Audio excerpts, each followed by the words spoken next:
আর এবার একটু ভাঙড়ের দিকে নজর দেওয়া যাক। সেখানকার তৃণমূল নেতাদের দেখে চোর চোর স্লোগান স্থানীয়দের। আর এই নিয়ে চাঞ্চল্য, ভাঙড়ের যুবকের মৃত্যু নিয়ে নির্লজ্জ রাজনীতি করছে তৃণমূল। এসআইআর নিয়ে আতঙ্ক ছড়ানোর মরিয়া চেষ্টা করে যাচ্ছে শাসক দল, আর সেই কাজে গিয়ে শুনতে হলো চোর চোর স্লোগান। আর এই নিয়ে কটাক্ষ করতে ছাড়ছে না বিজেপি নেতৃত্ব।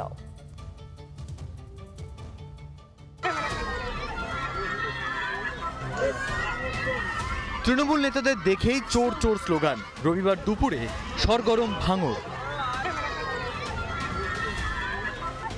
দিন কয়েক আগে ভাঙড়ে এক যুবকের ঝুলন্ত দেহ উদ্ধার হয়। এসআইআর আতঙ্কে নাকি তিনি আত্মহত্যা করেছেন তা নিয়ে প্রচার শুরু করে তৃণমূল। এদিন সেই মৃত যুবকের পরিবারের সঙ্গেই দেখা করতে যান ভাঙড়ের তৃণমূলের দায়িত্বপ্রাপ্ত নেতা শওকত মোল্লা এবং মুখপাত্র অরূপ চক্রবর্তী। মূলত এসআইআর এর আতঙ্কে নিজের জীবন শেষ করে দিয়েছেন শফিউল। মানুষের মৃত্যুর জন্য দায়ী বিজেপি এবং নির্বাচন কমিশন।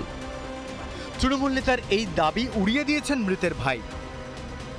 এসআইআর আপন করে তো কিছু না, ওটা সাজানো, ওটা সাজানো শেষকে দেখা যাচ্ছে এটা আশা করবে, করেই দেখা যাচ্ছে বলবে এই আত্মহত্যা করেছে, এটা এর কিচ্ছু না। এসআইআর আতঙ্ক না, না দাবি করতে হলে কি ভিত্তিহীন অভিযোগ, মিথ্যা অভিযোগ। বুঝলেন তো মৃত্যু নিয়ে কেমন শকুনের রাজনীতি করছে তৃণমূল। এরপরেও ভাঙড়ের দায়িত্বপ্রাপ্ত তৃণমূল নেতা কি বলছেন শুনুন। আমরা মৃত্যু নিয়ে কখনো রাজনীতি করি না, এটাই হচ্ছে বিজেপির সঙ্গে আইএসএফ এর সঙ্গে আমাদের তফাৎ। রাজনীতি আছে না নেই সেটা মনে হয় টের পেয়েছে ভাঙড়, তাই তৃণমূল নেতাদের দেখেই স্লোগান।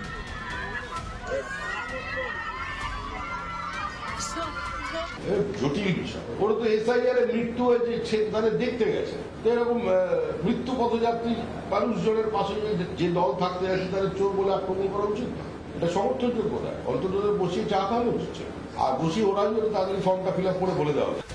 এসআইআর নিয়ে ভয়ে কাঁপছে তৃণমূল, তা জলের মতো স্পষ্ট। তাই কি আতঙ্ক ছড়াচ্ছে, লাশের রাজনীতি করছে? এর জেরে কি ভাঙড়ে চোর স্লোগানের মুখে পড়লেন তৃণমূল নেতারা? রিপাবলিক বাংলা। বর্ধমানে দাঁড়িয়ে রাজ্যে বদলের ডাক দিলেন বিরোধী দলনেতা। পরিবর্তন সংকল্প যাত্রায় শুভেন্দু সুর একেবারে সপ্তমে ছিল।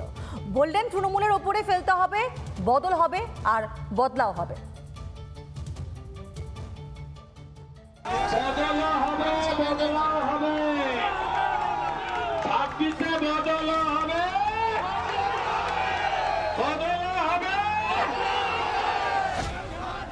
বদলা হবে, তার আগে বদল করতে হবে। বর্ধমানের মঞ্চে সুর চলালেন শুভেন্দু অধিকারী। বিরোধী দলনেতার গলায় ফের রাজ্যে পরিবর্তনের ডাক। এই তৃণমূল নামক পরিবারবাদী তোষণের রাজনীতি করা আপাত মস্তক চোর দুর্নীতিগ্রস্ত এই একটি কোম্পানি, প্রাইভেট লিমিটেড কোম্পানি, যার মালিকের নাম মমতা ব্যানার্জি আর ম্যানেজিং ডাইরেক্টর নাম তোলাবাজ ভাইপো, তাকে উপরে ফেলে দেওয়ার জন্য আমাদেরকে পরিবর্তন করতে হবে। একদা লাল দুর্গ ছিল বর্ধমান, সেখানেই হুঙ্কার শুভেন্দু অধিকারীর। নিশানায় তৃণমূল।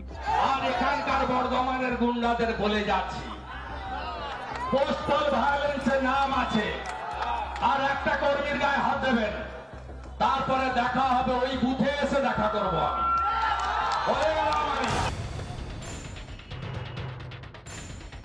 2021 সালে ভোট পরবর্তী হিংসার স্মৃতি এখনো টাটকা। এরই মাঝে এসআইআর নিয়েও বিজেপিকে নিশানা করেছে তৃণমূল। পদের বিএলএদের ওপর হামলা চালিয়েছে। এই নিয়েও তৃণমূলকে কড়া হুঁশিয়ারি শুভেন্দু অধিকারীর। কোচবিহারের মাথা ভাঙায় অসভ্য বর্বর তৃণমূল জুতোর মালা পর্যন্ত বিজেপির বিএলএ-টুর গলায় পরিয়েছে। ছবিগুলো থাকলো, হিসাব আমরা নেব। বদলা হবে, বদলাও হবে, এটুকু আমি বলে দিতে পারি। বছর ঘুরলেই রাজ্যে ভোট, তার আগে এসআইআর। এই নিয়ে বিরোধী দলনেতার হুঙ্কার, ফের বাংলায় বদলের ডাক। রিপাবলিক বাংলা। নানা ধরনের কন্টেন্ট দেখার জন্য লাইক করুন, শেয়ার করুন আমাদের ফেসবুক পেজ, সাবস্ক্রাইব করুন আমাদের ইউটিউব চ্যানেল। পাশাপাশি অন্যান্য ব্রেকিং নিউজের জন্য অবশ্যই চোখ রাখুন রিপাবলিক বাংলায়।